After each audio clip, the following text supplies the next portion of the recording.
is likely not to go. He may not. Okay, because I want to know whether to process the discharge. Is it? Yeah, whether to process discharge to home health. I am the home health nurse liaison from Christ.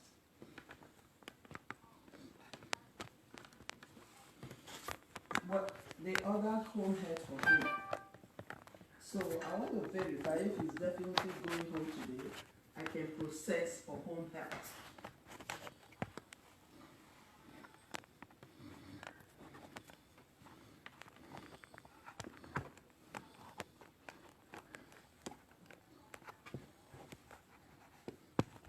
Okay, 708-996-3938.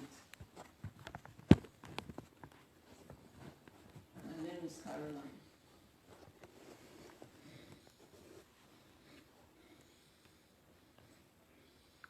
Yeah. Okay. I say he has a wound. Can I talk to him to verify his home address, please? Thank you.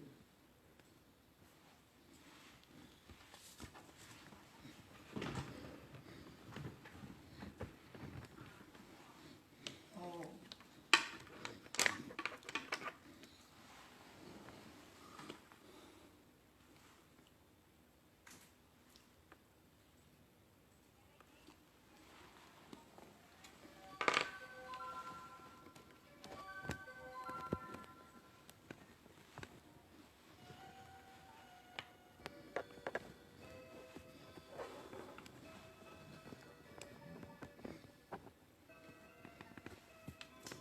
Okay. Okay. No. I'm calling from home. I work from home.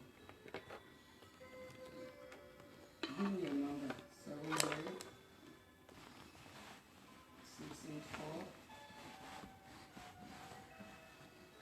Yeah. 520-40.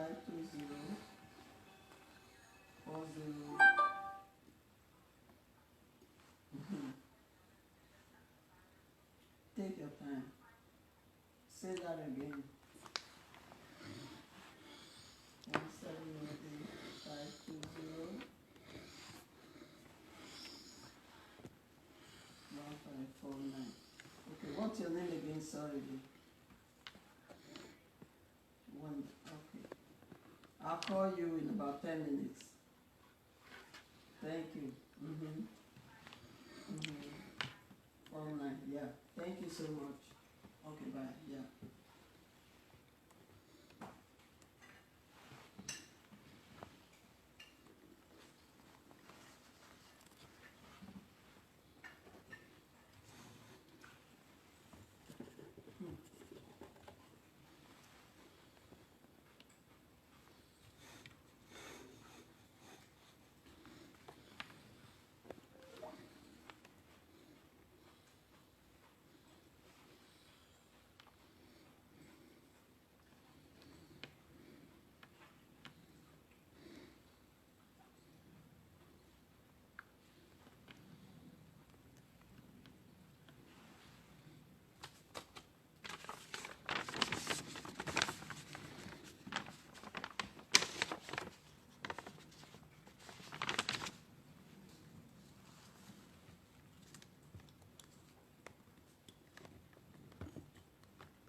Wahia bedene.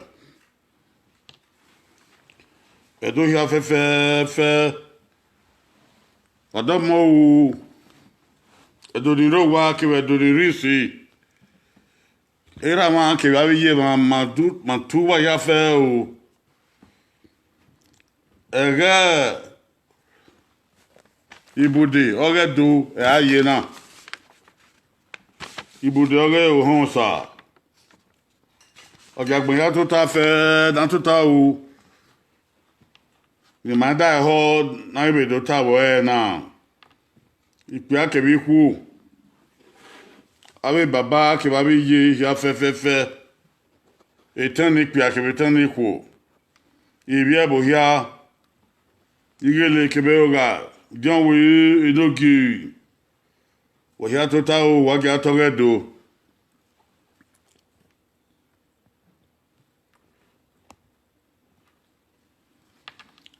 igyo tu waya fe ni rowa de o wa man de o de man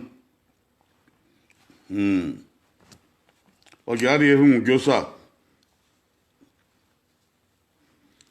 inira kebogo bon kebogo hiena ho an o saraba no ke de ne manedu masikoko avana ni ma tore de gbeba ma ta be don ye ma bu were o sanwo do a wedon yagbon ebi kevi no ri arun wo tagbon no ma ero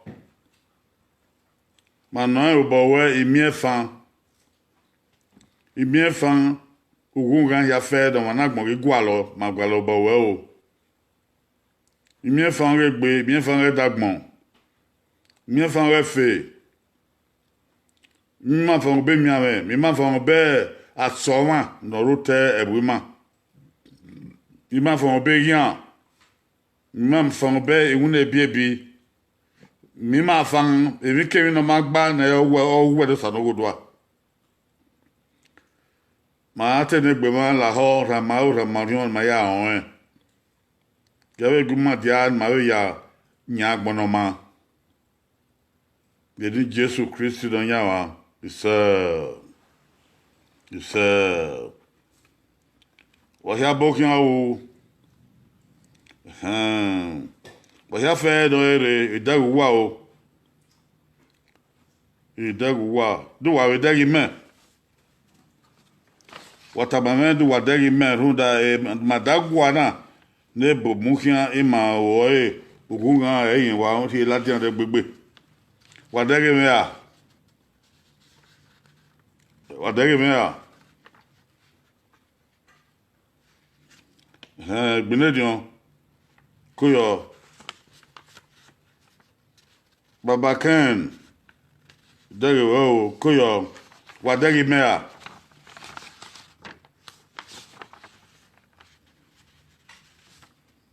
mebe gbinedion wadegi me patience o sa ko e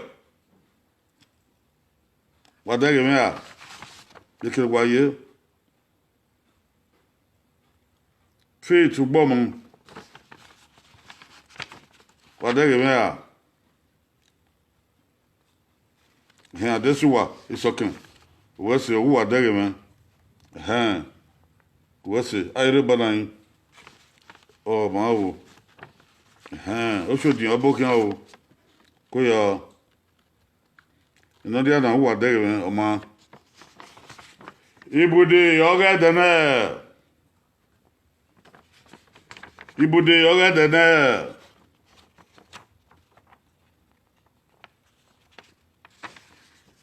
ifwe o oge no ma negbe ifwe o oge no ma negbe odin ibude ma me edene na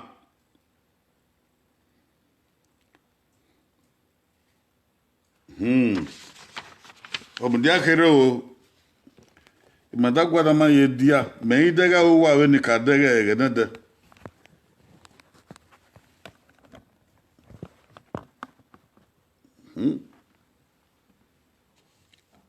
idega kere o dia ye bo na idega bo ye Bon, do what they mean.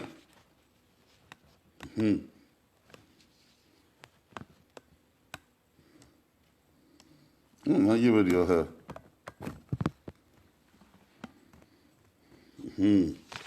A book, you know, a band of other book. Ibùdókẹ́ tẹ̀lé ọ̀yẹ̀ ìfọ̀ẹ̀wò ọ̀gẹ́ nọ̀wáyẹ̀ nígbẹ̀ẹ́ ìfọ̀ẹ̀wò ọ̀gẹ́ nọ̀wáyẹ̀ nígbẹ̀ẹ́ ụzọ̀rọ̀ anọ gbéra maka gùn àkànyẹ̀ wẹ̀ ìfọ̀ẹ̀wò ọ̀gẹ́ àgbọ̀n ẹ̀ máa tún àgùn àkànnà ìfọ̀ẹ̀wò ọ̀gẹ́ àgbọ̀n maka tọ̀ ìfọ̀ẹ̀wò ọ̀gẹ́ ẹ̀dọ̀wánì ìfọ̀ẹ̀wò ọ̀gẹ́ èmẹ́kùá kébé ìfọ̀ẹ̀wò ọ̀gẹ́ mẹ́kù ọ̀nì ọ̀gẹ́ dọ̀wọ́n dɔgɔ ma bɛ na ya gbi ka bɔ hɛ bɛ na ya kpolo we hɛ amana wɛ ebi mama wa ayɛ dɛdɛ mɛ dɛ ma wɛ di wagbɔn ifɛ o n'ɔkɛkɛ na ayɛ bu wagbɔn ɛyɛ ma egun kan na dɛfɛ dɛ yi o ma sɔn ɛyɛ na kpoki va bɔ ifɛ o ɔgu wagbɔn agɛ ikpabo wa dɛ na ari wagbɔn ayikpabi yekori o dɛ na adi ɛdo ayikpabi dɔ na adi eko ayikpabi kɔ na adi Port Harcourt akewa kpa na adi Ibadan akewa kpa na adi ebu na adi London ake London kpa adi America akewa kpa adi Germany ifue o no keke na ga me aru wagbon e ma igun kan na èmi no kankan na o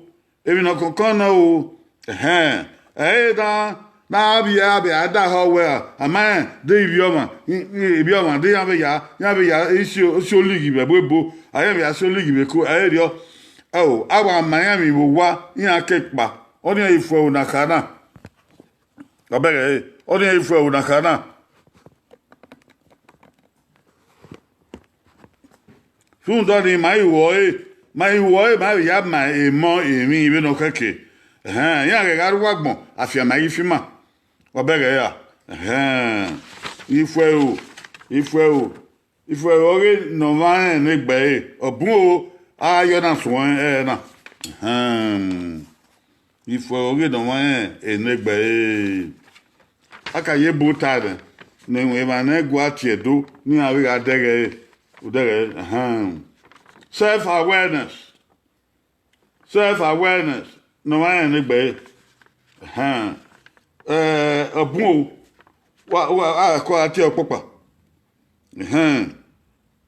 personal hygiene, lineage greeting, honor your name, healthy habits, continue reading, spirituality, and show kindness. This is self-awareness. Next time, the discussion will go to self-management. Before we come to social awareness. Before we come to relationships. So today, we are dealing with self-awareness about your own self. These are the things that every individual should know, should be able to know and pay attention to concerning himself or herself when we go into the real world. If we oge ne gbawa ni obeluga ni no kokon be he na be gun kan be do be he fo oge ne gbawa na hiyan no dere baba hiyan na ma te ata kadokade no mekina de wawa wa dere no ka wa ohun ame oge ne gbawa oge ne gbawa One, oge ne gbama ọsọ ibo oge ne gbama ọsọ ibo maka lowie ana amina obi na ari rin e konkon ya iladen obi ra ke obi ye e ri ono aga igbagbe ama wa se konkon ni ya o asa ohun ama we ne gbama o e no ma we apagbe owi aka wa pakun aka pa o akakpa o ado mi o jima so don wa ti ko ma obi ro ma bi yo ma ro ma bi yo ma yen do dege we yi o ma ipa kan wi a ma ipa kan wi unu wa do awi a on est doté ego even la dan no baba npa ko gwe udun wa we on est doté ego do nata we ya zu upa kego ya ze upa kego onu ri ma ya ri upa kan nu pe ego kwa nla sogudun nu pe ego kwa oni wa even local no wa ya en legbe no wa ya en legbe Gbanso agba ohian yo we agba be do kekena gba ebi ekeso akin wo ebi ekeso do dere we i bata o magba bata we magba se egeni we do we o ma mu egbese o wa okepa o ma mu egbese o wa okepa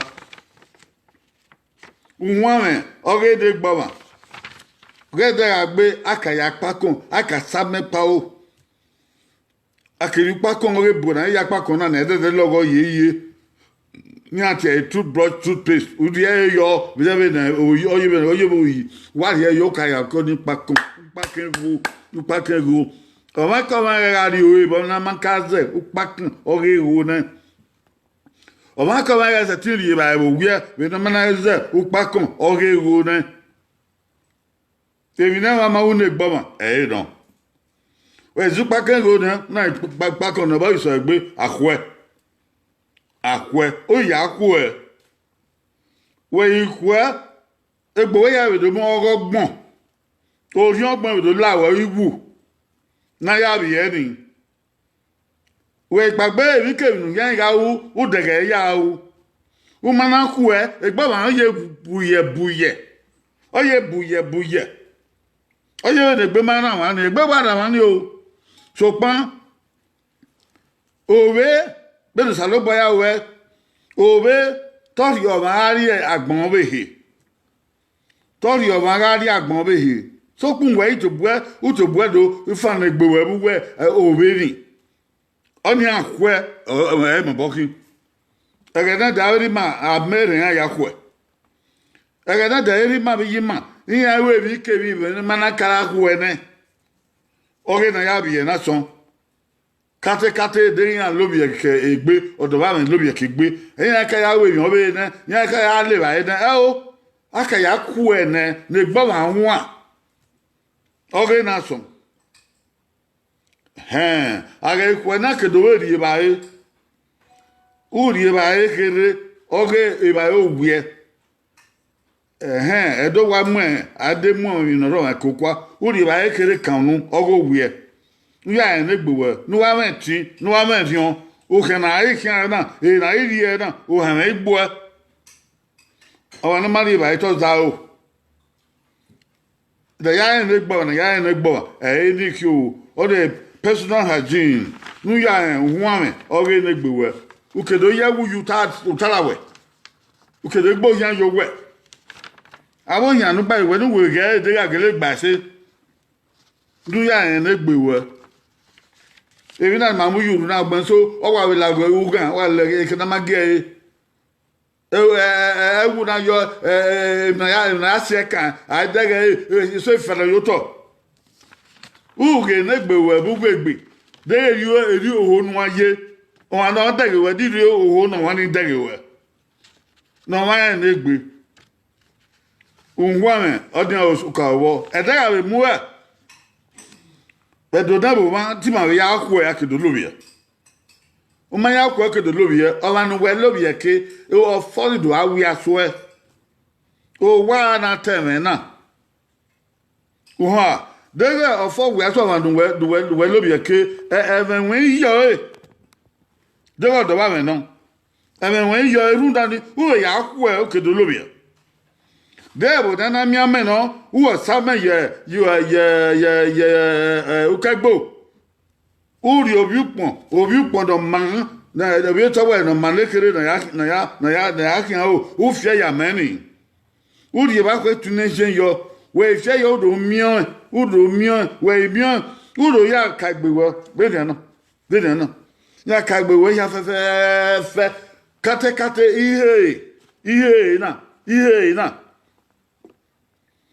ihe na ofodon leni ladian ogbe aso ma be he ouais so ko wa no sika we onu e na me nwa mo re ne gbo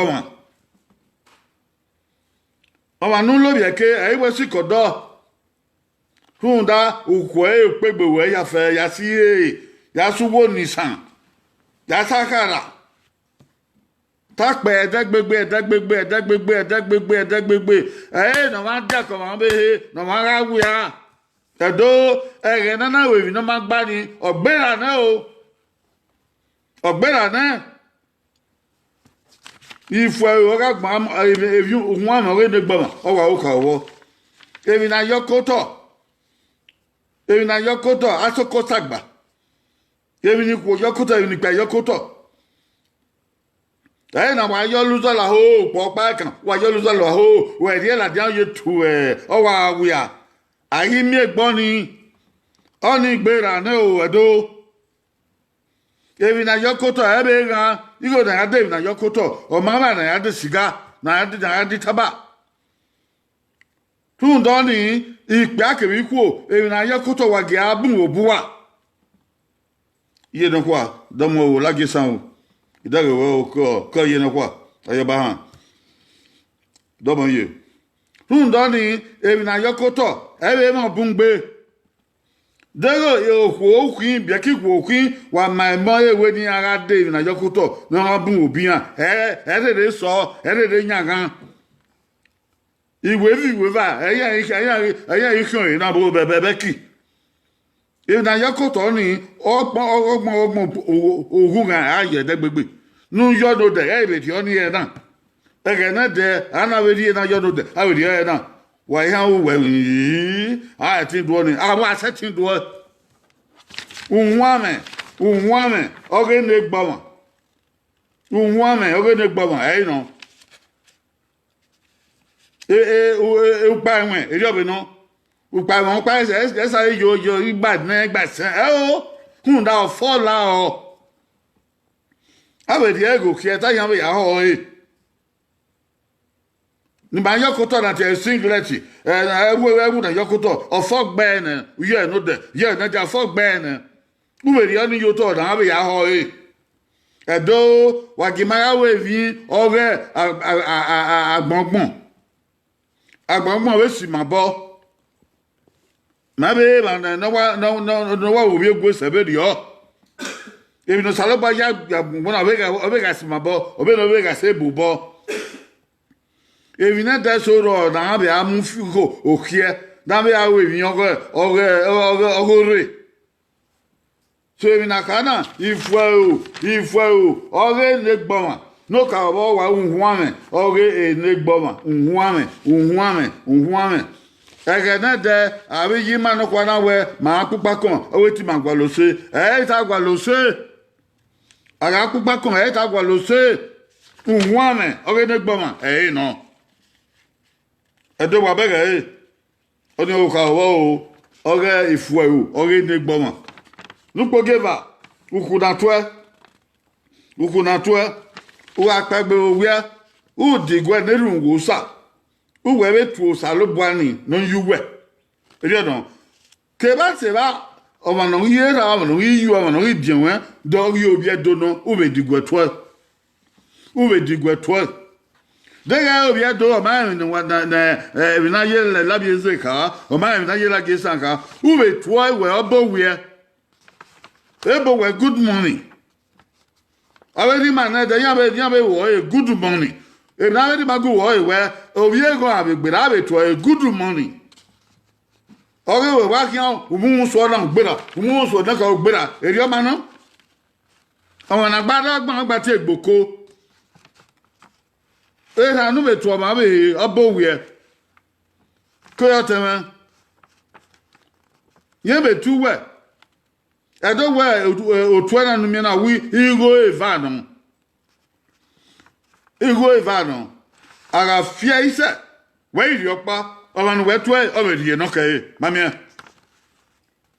uwo ma good morning uwo ma bo we ye me we obo we o me evano no we ri opa yen ri opa e mu awon agbo to e me mi no ri yin ma gbere to fi an ba oyin mi ogogan Una gwa atoma, na gwa atoma, ni wegbe o. Egwa lo ma wegbe. Emi na we no amamo e. Eke di vi me na ye yo wi we bi. Be school yan ida de yo mo bo. Ida ma we awa atwe. Yan atwe be wi we ni ajo be bo dia. Ida ka mi ano we yan ye gbe ta ma be. Yan se e kana we mi. Ni ya ka ben o ma mi. Good morning, man. Good morning, Mrs. So. Good morning, sir. Good morning, Mr. John. We don't hear I twe. You know, get our video. Or my pay, and not doing where hand. Yeah, no, a mona one Miami. A monata one Miami. There, mother took one twe. Ooh, to a good morning to our bowie. Over Bava. Or Bota. Only we look at our. If you do, who could not twe, why mufa runda whatever, why mufa runda eco, why ye, why mufa runda a potacot, why ye, who could not twe, yeah, man, Gary Ladiabun, wherever they are be, that to my head on her do. Oh, yet a phone, or a volcano. You don't want where you don't eat your way, half a who could not turn in, or no, who couldn't, I'm setting me away, when came. Ka yiri bega yo din pogi ba no pogi ha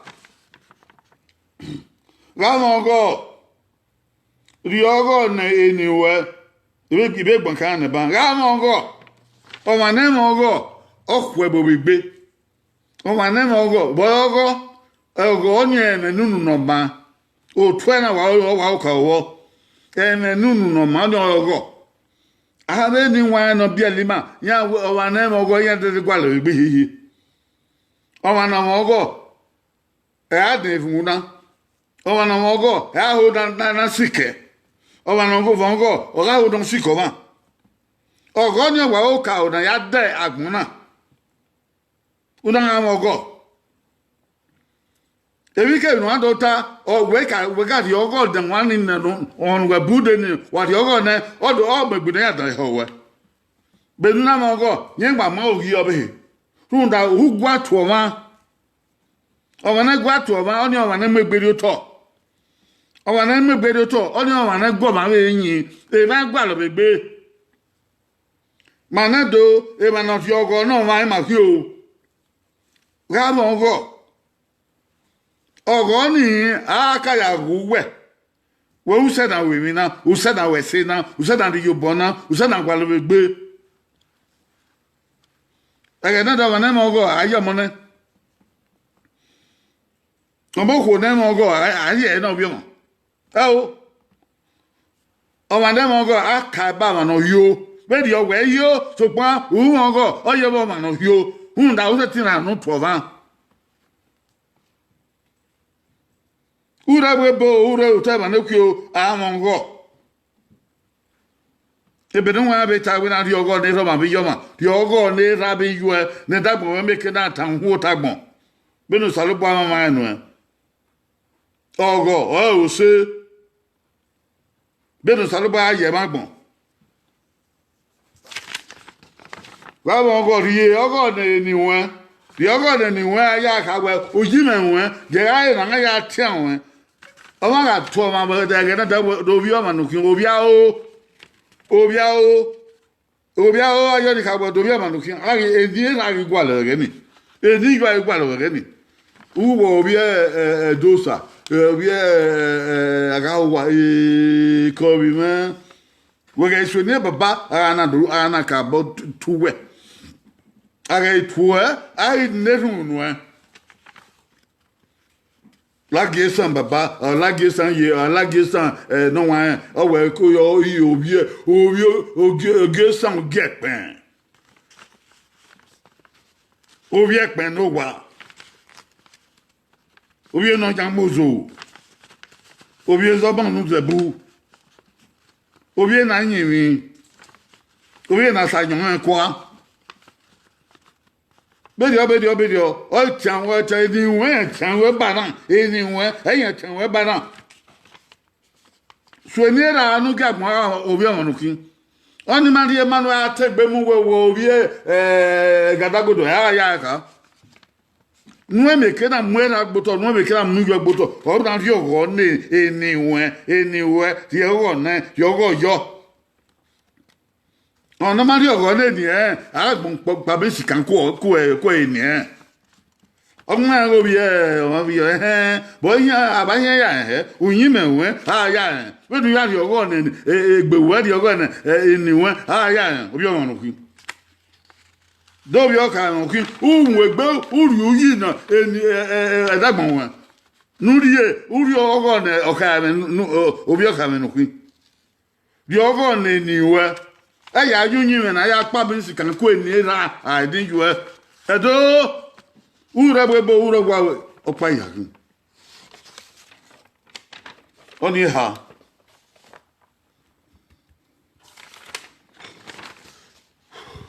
unyi mi oge danya ene gbo ma aje na o nugbo gena uwa mo unyi me no ma unyi me no ma to unyi me na ma to we pa unyi me no ma omi o se ogo managbon ba ya unyi me no ma unyi me no de fi vien na unyi me no ma unyi me ne baba ke wi ya mama mi ona unyi me no ma unyi me no ma de fi vien ona unyi me dan unyi me ne baba wi je mama mi ona unyi me dan Etaba egbe ya de itaba ni an ti e siga omuyunu ifue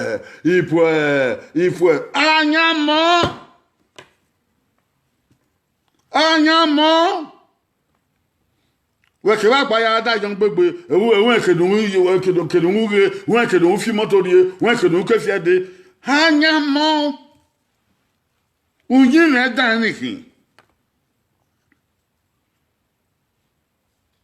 Evina wo ya fi oboyo fi hie adi evina wo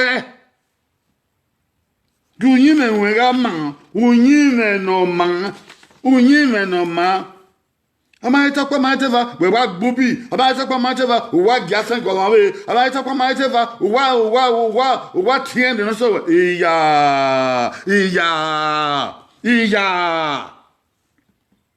ida yo nu bambo wa dunyi me wera ma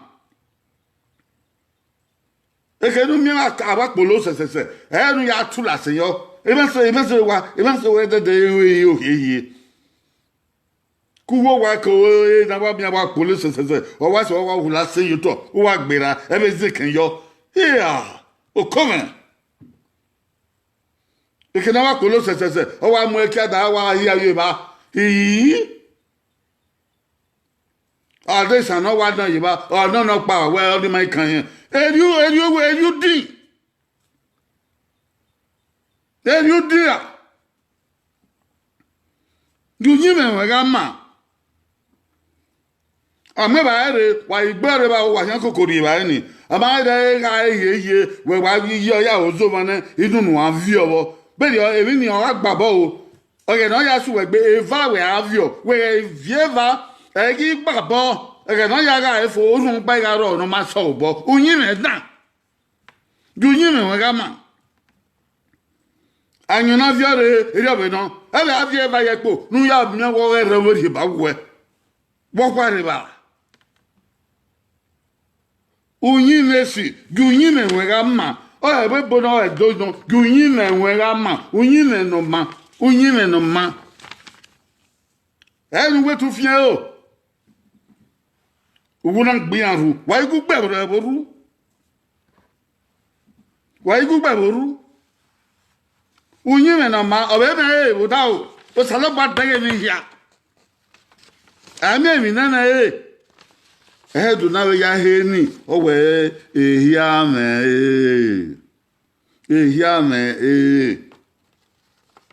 unyi me na ma o me unyi me na ma obe me Bi ma wande ama we uji we ku ma aga yo bu dan di enu bio. Bi ma wande ama aga uji we ku ama aji of ma na gbe ni no hi nu pe o mo pe ni. Jagagwa luegu wa temata. Ebi kemi no di sunu. Agwena tie wede hunda wa temata. Temata ru onu. Nugbogeva, nugbogi isen. Isen inuna. Gati ebe egehia. Dege. Gati ebe egehia. Ma yodi ka. E mo ya fe. No ri won re ya fe ya Yesuku. Ya yo wiwemi. Iwemi na ya wewe suku efo edagbon ya fe wa non. Efo ebon fo me. Ka ru la dia na be owe bupo no giver. Ge gwagbin ni won, gwagbin ebege ma be ni ase letter, wo wa fo ne. Eyo ba no. Uwa ti ebebe ya. Umwe daily times ni agbe de agbe, uwe ti mi ro.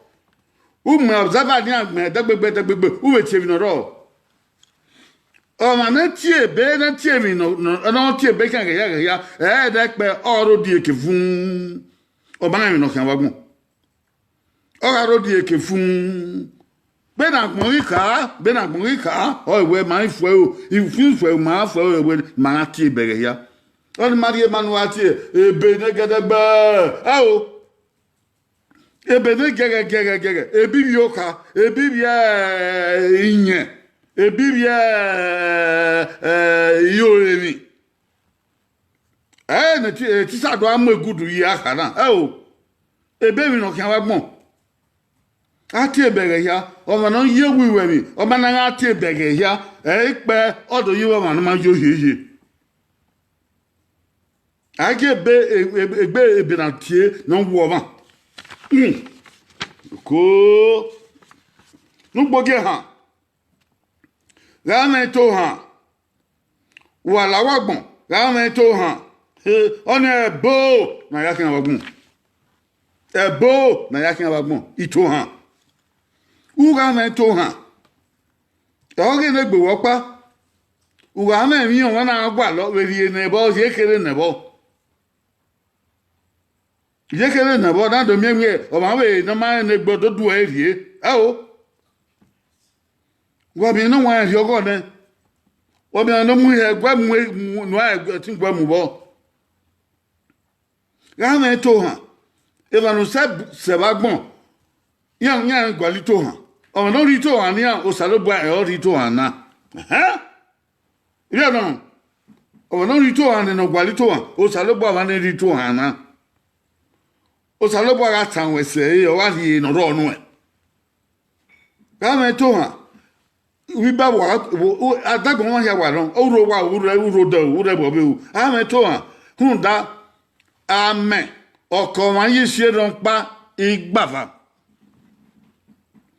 amen oko wa yi se ron pa igbava o de nu la na ga gbe wa meto hango ma be ave meto hango we okome we me mi ya gbagbu we ga pa be do na wudi eko wa mo wa re baba mu lelegbe a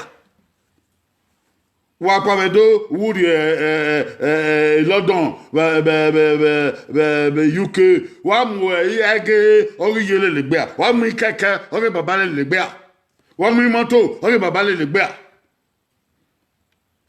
ọmọ àrí ọlẹ́ ìbànúwẹ̀ aka ìwọ́ sódọ́ ọmọ àrí ìwẹ́ la mọ́tò wíyàn ẹnu iye kìnnìdì mọ́mí mọ́tò yà láwọ́ akẹ́ mọ́mí ẹ̀tàzí mọ́mí òkòtò ọbẹ̀ ọmọ àrí yóò bọ̀nù ẹ̀ wẹ́ abẹ́rí yóò náà wẹ́ sẹ́ wẹ́ ìkẹwàá gbọ́ndọ̀ mí ẹgbẹ́ ìmọ̀nìbí wáyé tó hàn ó yẹ bẹ́ẹ̀ náà má yí tó hàn má màrí lẹ́nu ìmọ̀ bẹ́ẹ̀ yà mẹ́ tó hàn.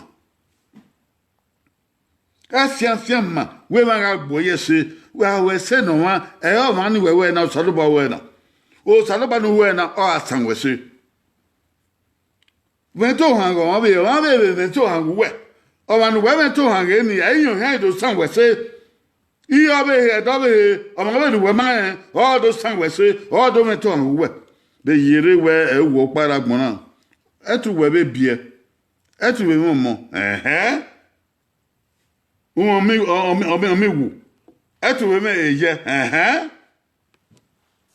we me je o ke ba pa we me yin yin we wa le ni an se ke ni ati ala kan we wa ali anga no wari ye iko bi ko bo ni pin ni a o we ze kan wa gbon do mi we e me be ni baba face e me be ni jeje face we ze kan wa gbon do mi we igo na ti no ma oka o me gedu yaka igo ni baba ti no ma o me kino se se kino se o ri fo igo ni ye ti no ma o me kino se o se kino se o ri fo we gedia baba we go bono kwa iye re bon we go dieke ah no re bon we go dawo dada wa kan ge una gbo we yi e da gbona ya se gbe ba unu on me wa kan wa gun do miewe of de no ha me ga gbo mo oh e ma ma se ba Wagmona, mama seba. Was I can wagmona nando me a man nando me where a man dog pork packer, no I buwe with the banana robo, my lap manafo, my lap manafo, my lap manafo. Can you go over here? Ito Hana, oh, a bodo no me on fire. Then we have a tongue away, just how I have a tongue away. Ben we have to go, mammy. Ho! Ado! E kana me to an. O wa po. Are go alo. Wa me bi suku no gwale igo don ya zige suku. Wa me bi suku no gwale igo don ya debe. Wa me bi suku no me be. Amen. O yu keke na ya gbe mi yo. O keke na ya gbe mi yo. Ego Ege mana Yesuku ebe ogwe bi disi e baba ma wa e bi Yesuku ma gba Yesuku ma te penso na egwe ugbanso e so to amen won be du afi ege mana Yesuku wa o mu heni maga gbin ma gbin na ma be ri e penso da we ri na o give ma nye be ya gbin ma we no ri ni won no o ri mi won no o be ya gbin be abegbin na be ri na o be ya gbin evi na te ireza na ya kin evi na gben na magben si inu ebo yiwon ugwe ke ma tota yi ege ma na re suku be bi igwe na bima be bo ugwe disi na ya kin mi ni na ya kin wa gben mi amagbon se na ya kin mi ni e ba na mo ebun we agbon wo na akin vi ni o we ri na o gege ya kan o ke gbon se o we do ri enwe no o be ri no o ya gbon se o gbon se o ma we tale me bai mi o be ma tale me ba mi na ya kin mi na akin na te reza ni ma tale me ba gba wo kan ma ken na ya ma to an go ma be here wa gele lo ma se o ba o ya ma ewe emi Ikpan boda ya fe ya okpa. Eso tan seso. U etinore do adori ikpan bono gugano. Ikpan bono gina etino guyen gano. Kemina ya pien ayo na pion. Kemina ye na mu ona de ado mu mi ni boto. Mami o sala bono ya gbono me ya je. Ka me to han. Musalo boy me to an guwe. Nuko gi hion ga nerun e na yo erun ka we na we ewo nyagbon na ewo ben ti be ya o salo gbaro nu gbagbon na no ye ran kebiri no ye managbon udo tama be no ru wo fion e ke na nerun ma be ere ba a nerun bo we o ma be dage no tai ama we o be gu o elu na elu no ma ri ata na we be school dan ata kara na wa ta ni be ya ma eni gi erun o emi no ru ofiun be no ye we be no ye o ma o ho o logo o kwere o be no ye we we ti memi le do saloba hum dabo yen oriun we ne we te so na ne no dege ne nerun go so Usalaba ga ho. O wa na se tin nerum. Ese tin fieri werie. No ma, mo usalaba yo. Ne ma gezu nu ewu nu ma salaba. No be we o na man kin hinwe. O ma ko ma ga, o ga ni bo yo ga o ma ko ma ga zo wo we, o ma ko ma ga popo we. Ta mo salaba be nu, bi gwe. Usalaba agbina nu we. O ha mu jake we. Ebi ya fe abona o mo ba o. Edo magwan kan na o e na ne gbo. Na ne gbo. Ei magwan kan na. Ebi ari na ne gbo ani ihiyan ifwe o no ma ne gbe ei magwan kan na. Imoto ipawo wa èmi hiyan na aya segun so tala we ni awo èmi hiyan na ta na unwa me oge de gbo uku na to nuga mango omongo ya fi ogo ne eni wen unyin me no ma nuga tiebe nu wa yen no kan wa gbon wa be na fi we de gbegbe u be ga men to han u ga nerun aya ma mami ya te pa wa be wa o ma ite nerun iyo ni tuwa wa ni ro wa ke wa ni risi edo ya fe wa do wa koyo be vi ya ye wa be do ne bo ma be vi ya ye bo edo be vi ya ye be Nigeria Bedi ya ye kodi mu ye ko via ye ku selu ye ko gba bebi ya ye o tesan bebi ya ye bo tibilo te akoko edo bebi ya ye bo te o da iseki otu obo otisoko bebi ya ye emi ni gu no tana o we ho yi ma be dian be bo dian ovon ho yi ma ovon afia magifi manore webu dia we emi no kan wa go wegbe we to han ri mo ma ba kan we e ma no yan gbo wa no mu gbo o han gi an ri jugbo ni amu yagwa le bae yagwa loka yagwa logede we ete we eru nya ori obi we yan wa gba hehia e ma tagele noa matagele nora eso geta idigo o todi owe yi ama ono yi egian ma ono yi ose matagele nora oko dega mata no be ni ya ta na bogi na jebe di ohe dega mata no be ni ya ta na ya gwegwe kian bogi na jebe di ohe ere aba ti mo wa mi wa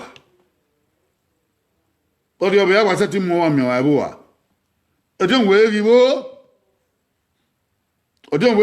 enoje gibo okagele gibo okayoga gibo okagbe gibo bo me boji he do bo sunu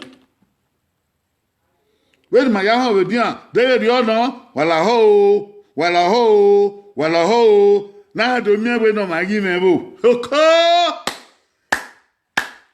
wala ho na do mi we no ma gi me bo ebe ni ma ya je be dia o gi ma o do no o bo no e bo nya e do ni o go ma e do ni ma e buku o wa no o de no o ha no o e no e do ni ma e buku beni ata na fi ma we no ma do kin na yime ebu wala ho wa fi opagbe o odon we webo dama o webo odon we ko yo lage san o enoge ureba enoge bo enoge dama o lage san o okagele bo ureba okayo bo ureba ogebo bo ureba okagbe bo ureba wasie kokoni mama o ma ku waro wa beni ata na wa ge do yeke wa ge orien do zaga wala eboguwa o eboguwa o eboguwa o bẹ́ẹ̀ wọn náà gbin náà bí máa di wa o sáré bára dé bàbá gbin náà gbin náà iṣẹ́ wàwẹ̀ iṣẹ́ àgbọ̀ wọn bá ní wọn á ní bọ́ náà wọ̀ yìí ẹ̀dọ́ náà máa yé bàbá gbà ẹ̀rẹ́ mi ọ̀rẹ́ o bẹ́ẹ̀ ni àtà náà dẹ́gẹ́ wọn tà náà ọ̀yọ̀ hàn mú máa ẹ̀dọ́ ìmọ̀ wà á kó ẹ̀ máa kí o wà sí kókó o náà sí yóò. Wazio gegwa wazio ge enuwa wazio gari oba na wo we ga ware do fun ma wa ma he wa ran o yo to be ni ma ya ho e wo be megbe ni aya siyon yan be ni ma ya ho e wo be megbe ni aya siyon yan ma dan do ma be megbe ma ya siyon go won iya si ge na ko do ru oya ya simi ewo ma o iyesi gene ko norue oya ya simi ewo ma o iyesi gene ko no bioba oya ya simi ewo ma o obioba bi wo obioba be ya o oya ya simi ewo ma o kegi bia babi yen no gi omo o ya si mi abo ma o yesi gena ko no rue o ya si mi abo ma o